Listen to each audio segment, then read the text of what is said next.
ఈ పాటికి మీ అందరూ చూసేసి ఉంటారు. అదే మా ఆఫీస్లో ట్రీట్ బాక్స్ డిస్ట్రిబ్యూషన్ది. ఇన్స్టాగ్రామ్ ఓపెన్ చేస్తే నా ఫీడ్ అంతా ఇదే ఉంది. ఆర్డర్ ఐడి తీసుకొని క్యాఫ్టేరియాలోకి అయితే వెళ్ళాను. అక్కడ చాలా లాంగ్ క్యూస్ ఉన్నాయి. నా వల్ల అయితే అవుతుందా లేదా లోపలికి వెళ్ళడానికి చాలాసేపు వెయిట్ చేసా. బట్ ఎనీహౌ ఫ్రైడే రోజు అయితే నాకు కుదిరింది. లోపలికి అయితే వెళ్ళిపోయా. చాలా క్యూ అయితే ఉంది. ఇంత లైన్లో వెయిట్ చేసి తీసుకోవడం అవసరమా అంటే అఫ్కోర్స్ అవసరమే. ఎందుకంటే ఇదే నా ఫస్ట్ ట్రీట్ బాక్స్ అవుతుంది.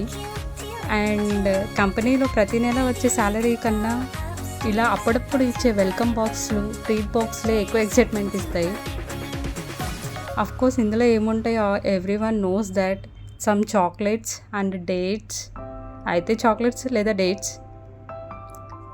25 years అవుతుంది కాబట్టి 25 చాక్లెట్స్ కూడా ఇవ్వలే అని లైన్లో టాక్. మీకు ఇదైనా ఇచ్చారు పండగ చేసుకొని బ్రో అని ఇంకో టాక్ అనమాట. కానీ లైన్లో కాన్వర్జేషన్స్ భలే ఫన్నీగా ఉన్నాయి.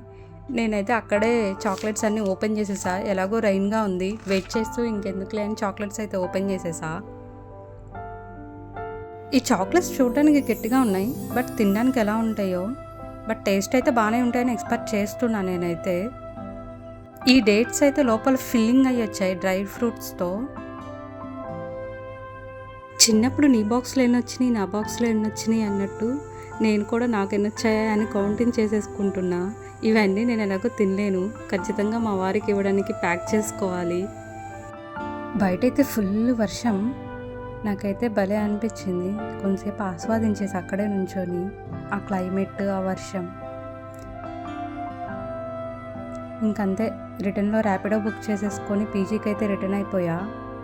అక్కడ ఎలాగో తడవలేదు కదా అని చెప్పి పీజీకి వచ్చాక ఫుల్గా తడిచేసేసి ఫ్రెష్ అప్ అయి తినేసి వచ్చున్నా. ఈ వీడియోకి అంతే. బాయ్.